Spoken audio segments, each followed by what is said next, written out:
God is in search of you.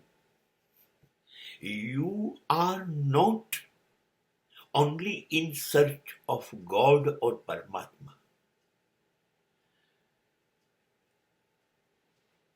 તમે એકલા ઈશ્વરને શોધો છો, એ કામમાં લાગ્યા છો, એવું માનતા નહીં.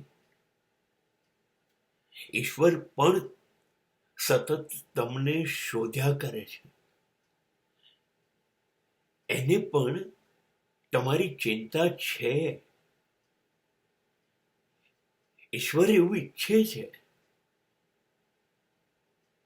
કોણ મને શોધી રહ્યું છે? અને જે મને શોધી રહ્યું છે એને મારે શોધવો જોઈશે. કારણ કે લોકોએ બીજું બધું શોધવાનું શરૂ કરી દીધું. આ સમાજમાં આવ્યા પછી લોકોએ શોધી કાઢ્યું સંબંધો, સગાઓ, સંપત્તિ, સમૃદ્ધિ, સત્તા, પ્રતિષ્ઠા, કેટલું બધું શોધી કાઢ્યું.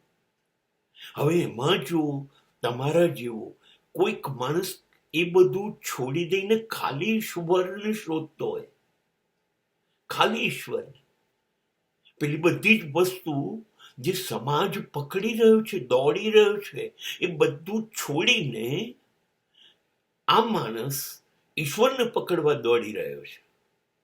એની નોંધ લેવાય છે ઈશ્વરના દરબારમાં. ઈશ્વર એને પોતાનો અમૂલ્ય હીરો ગણે છે કે આવા માણસો ઓછા છે જે મારી શોધમાં નીકળ્યા હોય, બધું સુખ છોડીને ઈશ્વરને સુખ માનતો હોય, એવા માણસો ઓછા છે. એટલે એ હંમેશના માટે જે લોકો એને શોધી રહ્યા છે એની કાળજી લેવા, એ રસ્તા ઉપર જે ચાલી રહ્યો છે એ રસ્તો ભૂલે નહીં, એની સંભાળ લેવા એ તમને શોધે છે.